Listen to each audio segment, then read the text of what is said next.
Bonjour à tous. La maire de Dijon va demander l'état de catastrophe naturelle. Les orages ont fait de gros dégâts mercredi soir avec une pluie de grêlons sur la ville de Dijon. La ville fait état de plusieurs bâtiments municipaux endommagés. La maire Nathalie Kunders va solliciter au plus vite la reconnaissance de l'état de catastrophe naturelle, tout comme les maires de Talent et Chenôve.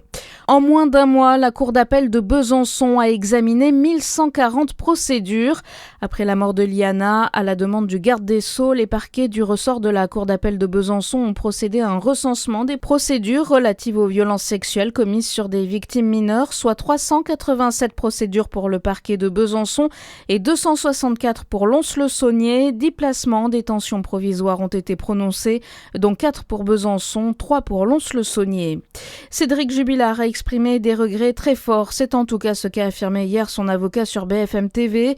Hier, des os ont été découverts dans le Tarn à un emplacement désigné par le principal suspect. Des analyses médico-légales vont être à présent menées pour confirmer qu'il s'agit bien de la dépouille de Delphine Jubilard.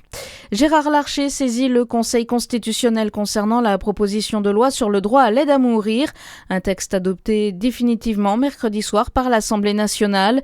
Le président du Sénat estime qu'il présente des zones d'ombre et des imprécisions. C'est un Belge qui s'est imposé hier à Chalon-sur-Saône. Tim Merlier a remporté la 12e étape du Tour de France. Pas de changement au classement général.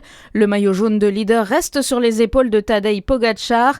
Le peloton passe aujourd'hui dans le Jura, la Haute-Saône et le Doubs pour la 13e étape entre Dole et Belfort, avec un passage très attendu pour Romain Grégoire chez lui à Saint-Vite.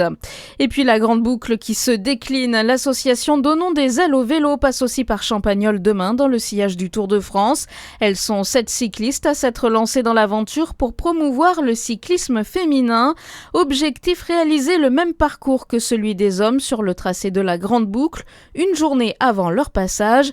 Elles ont hier réalisé l'épreuve que traversent les coureurs masculins aujourd'hui entre Dole et Belfort et repassent par le Jura ce samedi, Zachary Brault. 35 femmes et 35 hommes ont rejoint le peloton pour venir sillonner sur cette étape les routes avec elles. Le départ est donné à 8h rue de l'Égalité à Champagnole pour une arrivée prévue à Brison, plateau de Solaison vers 20h en Haute-Savoie. Le parcours proposé affiche un dénivelé positif de 4036 mètres. Il doit passer dans le Jura par Cise, Pont-de-la-Chaux, Morbier, Morée ou encore les Rousses avant de rejoindre l'Ain. Une condition, savoir rouler en peloton à une allure moyenne de 25 km/h. Et derrière le défi sportif, cette aventure veut surtout changer les représentations dans ce sport, promouvoir l'égalité et l'inclusion, développer le cyclisme féminin dans les territoires français, mais surtout inspirer d'autres femmes et les encourager à se lancer dans la pratique. Et la 3e étape du Tour de France Femmes 2026 se déroulera entre Genève et Poligny le 3 août. À suivre votre météo sur Fréquence Plus.